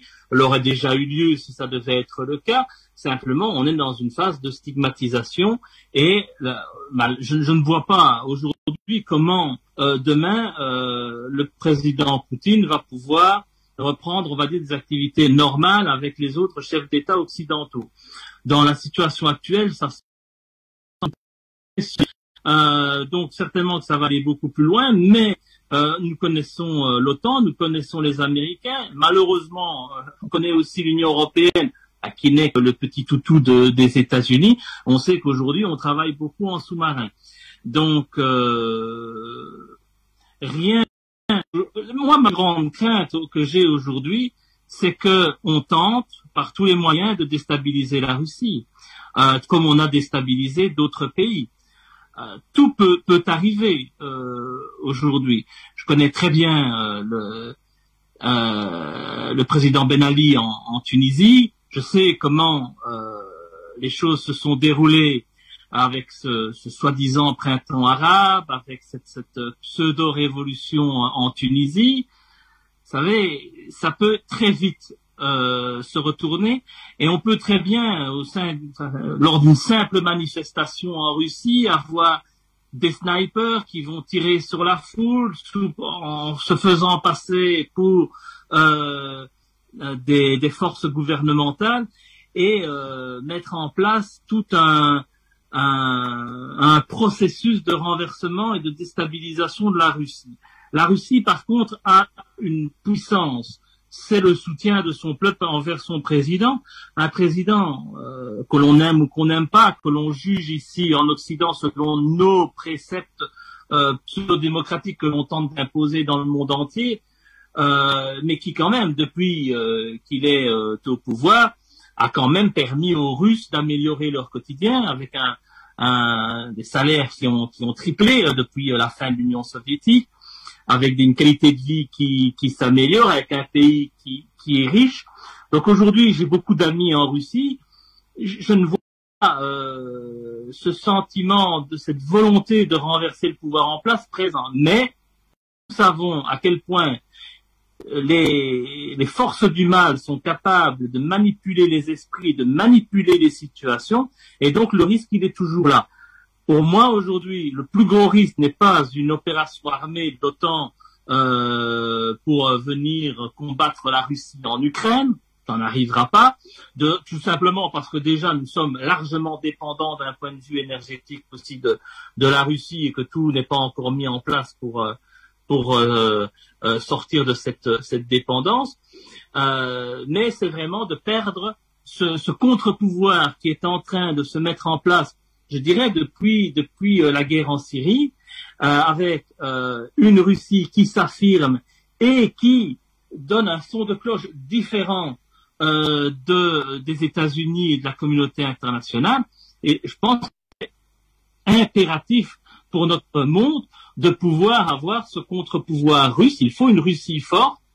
Moi, je suis toujours partisan, d'ailleurs, de sortir de l'OTAN, de mettre un terme à cette alliance avec les États-Unis et de manière pragmatique de se dire nous sommes des pays européens, nous avons un grand pays qui est sur le même continent que le nôtre.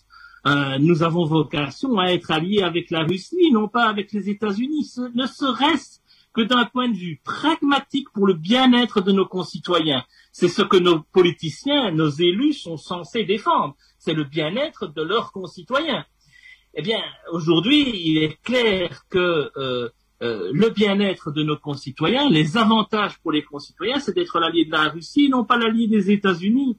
Malheureusement, c'est tellement intégré dans nos têtes depuis de libération de la Seconde Guerre mondiale, où les États-Unis sont présentés comme les héros extraordinaires, et on oublie évidemment le rôle de l'armée russe dans cette libération de l'Europe et la fin du nazisme. Eh bien, on est totalement concentré par cette image comme quoi les États-Unis sont les grands amis, ils nous veulent du bien, ils protègent la démocratie, les libertés, alors qu'aujourd'hui, je voudrais quand même rappeler une chose, parce que on a souvent dans les médias en Belgique, par exemple, il y a quelques semaines, on n'arrêtait pas de parler du danger de guerre nucléaire, comme si Poutine allait appuyer sur le bouton et jeter des bombes nucléaires sur l'Europe. Le seul pays à avoir utilisé des bombes nucléaires contre des populations civiles, ce n'est pas la Russie, ce sont les États-Unis. Ça en dit, je crois, long sur la réalité de la crise que nous vivons et pour pouvoir se positionner dans ce conflit. On va aborder l'autre fait d'actualité que je vous propose maintenant d'aborder. Voilà, c'est l'opération Barkhane, qui n'arrive toujours pas. Enfin, on voit qu'il y a un départ qui est assez poussif des troupes françaises du territoire malien, et on se demande toujours d'où vient cette difficulté aujourd'hui qu'a la France de pouvoir quitter immédiatement ce territoire malien, alors qu'on sait que les autorités maliennes n'ont demandé que ça. Ils ont dit à Paris de partir sans délai, mais c'est assez poussif. Et Gamal Abina, je vous retrouve. Alors, qu'est-ce qui rend ce départ aussi poussif? Opération d'ordre politique, géopolitique et évidemment historique. En substance, on parle beaucoup, d'ailleurs c'est bien de parler de l'opération Barkhane à la suite de l'opération militaire russe, parce que finalement il y a des choses intéressantes. On a critiqué les Russes qui sont actuellement, donc les Russes, je parle donc des conseillers militaires et des militaires russes qui sont présents au Mali, qui donc prennent fait et cause pour l'État malien contre la présence néocoloniale française, car il faut l'appeler comme ça, pour arrêter de plaisanter en utilisant de mauvais termes. Et donc l'opération Barkhane m'amuse parce que d'un côté on parle ils ont appelé ça, donc un terme très amusant, on est toujours dans la Seconde Guerre mondiale et dans les référents nazis.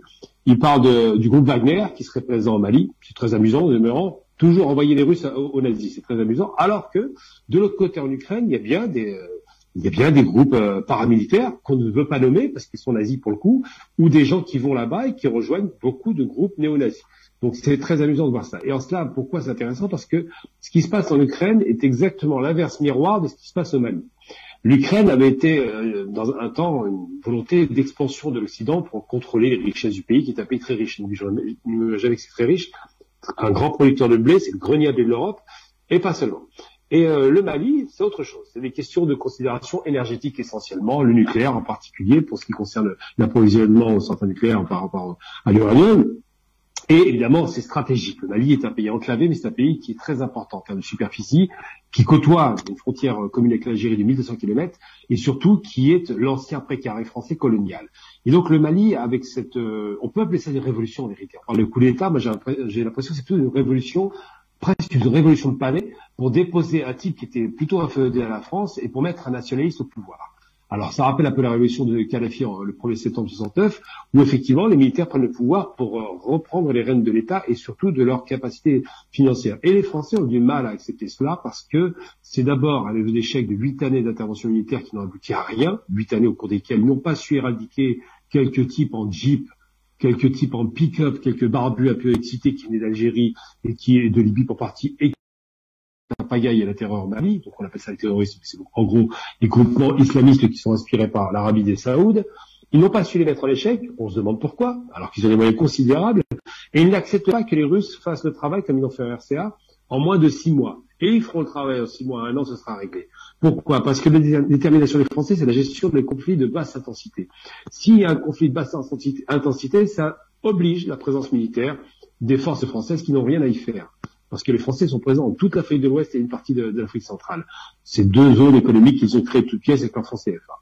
Et ils n'acceptent pas de partir, donc ils partent au ralenti.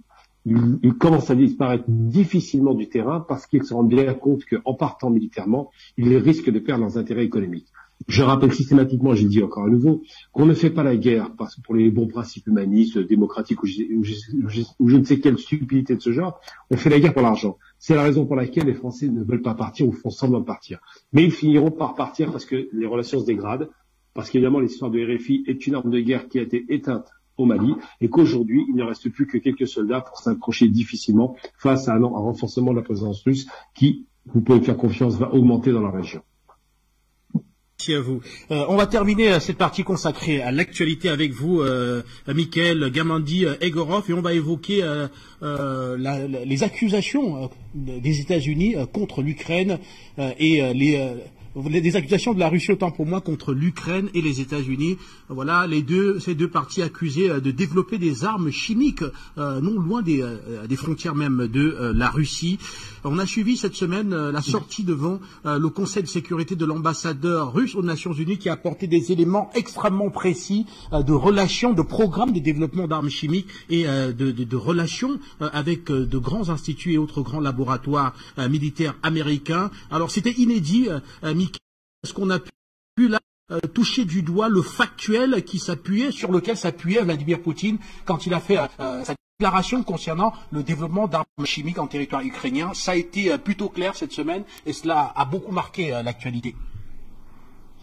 Oui, tout à fait. Mais j'aimerais aussi rappeler une chose très importante, c'est que ces accusations sur les activités biologiques des États-Unis dans différents pays du monde, ça ne date pas de l'opération militaire de la Russie en Ukraine.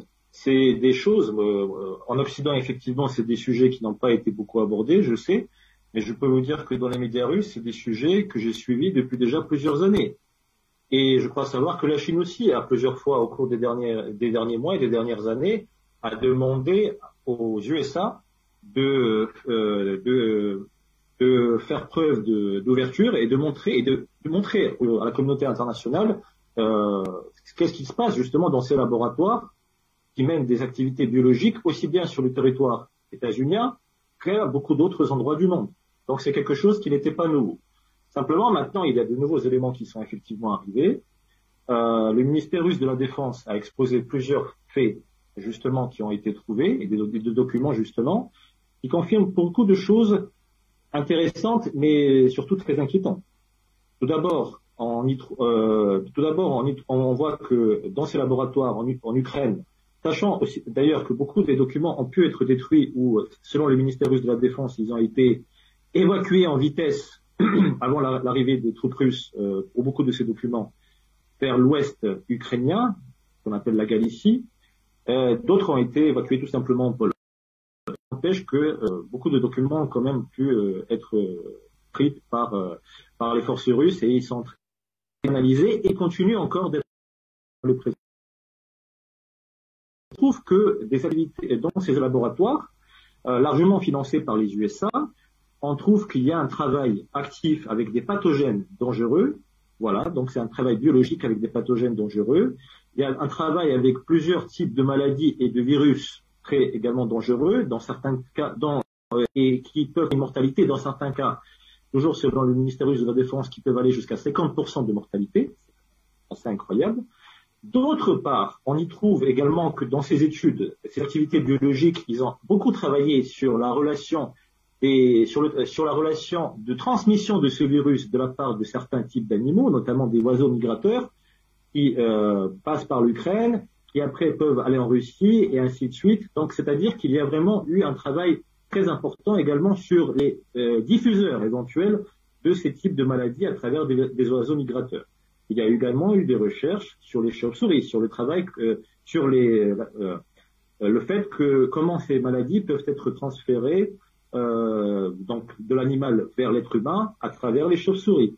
Là aussi, c'est un élément c'est des éléments qui ont été abordés. D'autre part, ce qui est particulièrement intéressant, c'est que les États-Unis on dit que c'est de la propagande, c'est des informations russes, c'est pas possible. Mais effectivement, dans les informations qui ont été fournies et qui ont été mises au grand public par le ministère russe de la Défense, on trouve que le Pentagone participe au financement de ces laboratoires. Alors, parce qu'effectivement, les Américains sont en train de dire oui et non, tantôt nous avons des laboratoires, tantôt nous n'en avons pas. Oui, nous avons des laboratoires, mais ils mènent des recherches tout à fait pacifiques. Comment explique-t-on alors que le Pentagone participe à ce genre de financement? Le Pentagone étant le ministère de la Défense des USA. Comment se fait-il qu'il participe à des travaux d'activités biologiques si c'est dans des buts politiques? Ça, c'est une question qu'on se pose. Aussi, ce qui m'a vraiment beaucoup impacté, c'est que j'ai vu la réaction pas seulement des politiciens occidentaux et notamment états-uniens, mais des médias occidentaux, y compris francophones. On voit bien qu'aujourd'hui, ils travaillent vraiment, ça a été rappelé aujourd'hui, il y a vraiment un travail coordonné qui se fait au niveau de l'establishment politico-médiatique occidental. Alors ils ont commencé à dire oui, mais qu'est-ce qu'il nous prouve que ces documents sont authentiques? Eh bien, effectivement, le représentant permanent de la Russie à l'ONU, Vassili Nebenzia, a dit les personnes qui sont signataires de plusieurs de ces documents, c'est des personnages publics connus, en tout cas dans le monde concerné, et pour certains, ils sont basés aux USA, pour d'autres en Ukraine, qu'ils disent s'il s'agit de leur signature ou pas. Parce que s'ils disent non, c'est pas nos signatures, vous savez, il y a toujours possibilité après de prouver si effectivement c'est des documents authentiques ou pas. Donc ils sont vraiment dans une posture très difficile. Il y a aussi un autre aspect qu'on ne doit pas oublier, c'est que il y a une contradiction incroyable aujourd'hui du côté états-unien. Vous avez Victoria Nuland, la sous-secrétaire états-unienne, du secrétariat d'État états-unien, donc la numéro 3 actuelle de la diplomatie états-unienne, en passant entre parenthèses l'une des principales architectes du coup d'État du Maïdan de 2014. On se rappelle tous de ces vidéos où elle a été en train de distribuer des biscuits aux manifestants pro-Maïdan sur la place du Maïdan ou dans le centre de Kiev. Et elle, tout récemment, a effectivement déclaré que oui, nous avons une présence de laboratoire sur le sol ukrainien qui mène des recherches et nous faisons au maximum le tout, nous entreprenons toutes les mesures nécessaires pour que les informations qui s'y trouvent ne tombent pas dans les mains des forces russes. Alors, expliquez-nous une chose, encore une fois. Si finalement ce sont des recherches pacifiques et non dangereuses, pourquoi une telle peur à ce que ça tombe dans les mains des Russes? Après tout, qu'est-ce qu'ils vont être réussis? Pourquoi avoir peur? Pourquoi une telle peur face à cette éventualité? Donc on voit bien qu'il y a une manipulation derrière. Et encore une fois, j'insiste, c'est des accusations qui ne datent pas d'aujourd'hui. Ce n'est pas un timing qui date maintenant dans le cadre de cette opération. Ça fait plusieurs années que la Russie insiste sur la nécessité pour les Américains de donner la possibilité à la communauté internationale de voir clair dans ces activités. Et pas seulement la Russie, la Chine aussi, depuis toutes ces dernières années, ne cesse de le répéter. Et tout récemment, le haut haut représentant a d'ailleurs encore répété que que les USA doivent faire preuve de transparence vis-à-vis de la communauté internationale et permettre un accès international à leur laboratoire pour qu'on y voit clair de quoi il s'agit et si effectivement, comme ils le prétendent, ce sont des recherches qui ne sont pas dangereuses. Les Américains, évidemment, font la sourde oreille à ces demandes de la Russie. Voilà pour résumer la chose. Encore une fois, c'est pas un sujet nouveau, mais au vu des informations qui ont été déjà trouvées jusqu'à maintenant, sachant que ce n'est pas encore fini et que beaucoup de documents ont quand même pu être cachés, détruits ou évacués des laboratoires américains en Ukraine, sachant que ce n'est pas seulement en Ukraine qu'il s'agit, il y a également des laboratoires américains en Géorgie et dans d'autres pays du monde, mais au vu des informations qui ont déjà été trouvées, c'est des informations très inquiétantes. Et il y a un dernier point que j'ai oublié de mentionner, ça a été rappelé par le ministère russe de la Défense, c'est qu'ils ont dit que depuis plusieurs années, les chercheurs américains essaient d'étudier la génétique slave et notamment des Russes. Et effectivement, selon les représentants du ministère russe de la Défense, il y a un risque sérieux que dans le cadre de ces recherches, ils cherchent à créer des armes biologiques effectivement destinées concrètement à une population déterminée, à une ethnie déterminée. En l'occurrence ici, les Slaves et Russes. Voilà de quoi il s'agit. C'est très sérieux, c'est très inquiétant et ça démontre effectivement quel type de crimes sont capables de commettre les USA. Pour l'instant, c'est les informations provisoires, mais je pense qu'un travail va se poursuivre. En tout cas, le ministère russe de la Défense continue d'étudier les autres documents et les autres informations qui sont à leur disposition, d'autant plus qu'il y a des témoignages aussi de chercheurs ukrainiens qui ont travaillé dans ces laboratoires. Michael, merci également aux autres intervenants qui étaient en multiplex. Vous êtes nombreux, messieurs, et vu que nous sommes largement allés au-delà du temps consacré à cette émission, je vais simplement vous remercier d'avoir été là et souhaiter aux téléspectateurs de la télévision panafricaine une excellente suite. Le débat panafricain est à suivre dans moins de 15 minutes maintenant. Quant à moi, je vous souhaite un très très bon week-end et à très très bientôt.